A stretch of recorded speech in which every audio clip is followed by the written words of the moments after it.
A historicidade de Cristo está mais do que provada.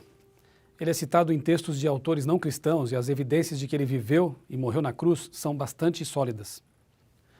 No entanto, para algumas pessoas, Jesus não passou de um profeta, talvez apenas um homem sábio. Se pensassem bem no que dizem, essas pessoas possivelmente mudariam de ideia. Afinal, o que você concluiria a respeito de alguém que, sendo homem, dissesse que é Deus? Você consideraria esse homem sábio? Algum profeta de Deus disse algo parecido de si mesmo?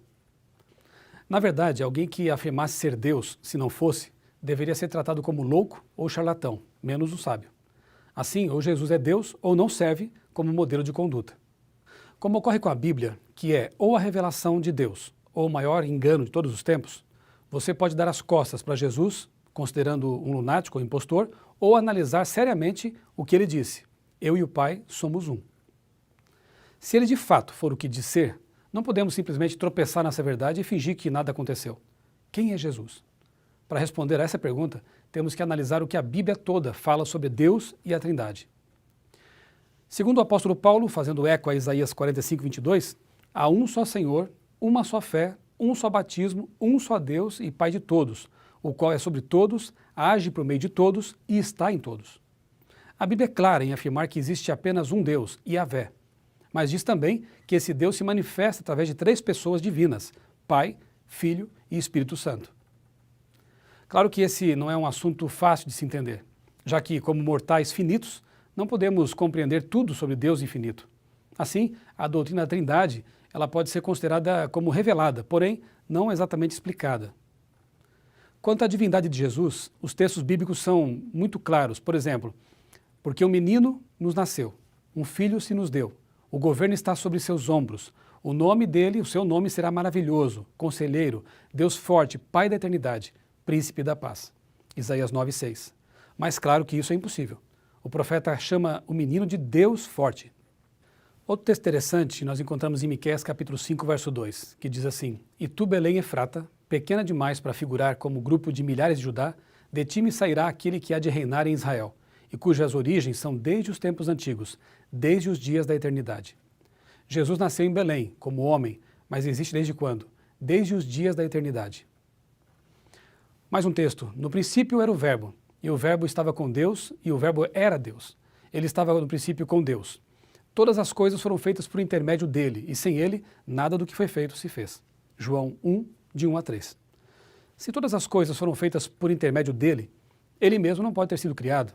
João foi uma das pessoas que conviveram mais de perto com Jesus.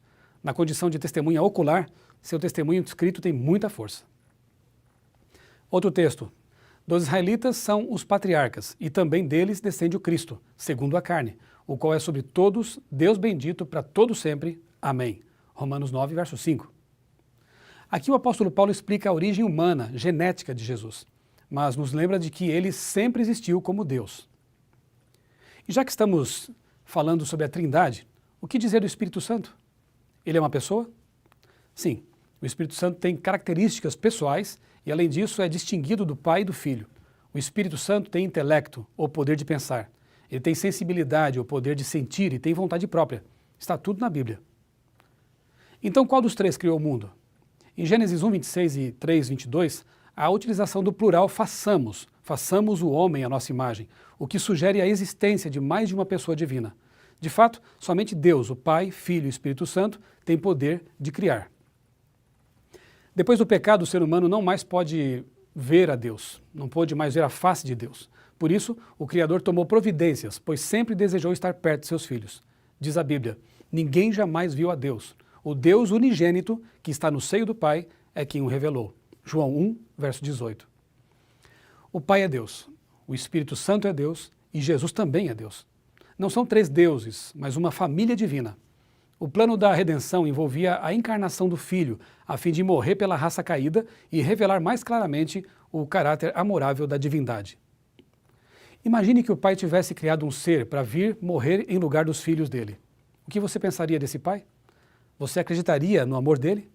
Mas quando entende que o próprio Criador se fez humano, sentiu frio, calor, fome, abandono, dor e finalmente morreu sem merecer, no lugar dos pecadores, o que você pensa? Jesus é Deus, entre os homens, Emanuel, Deus conosco. O que você fará com essa verdade?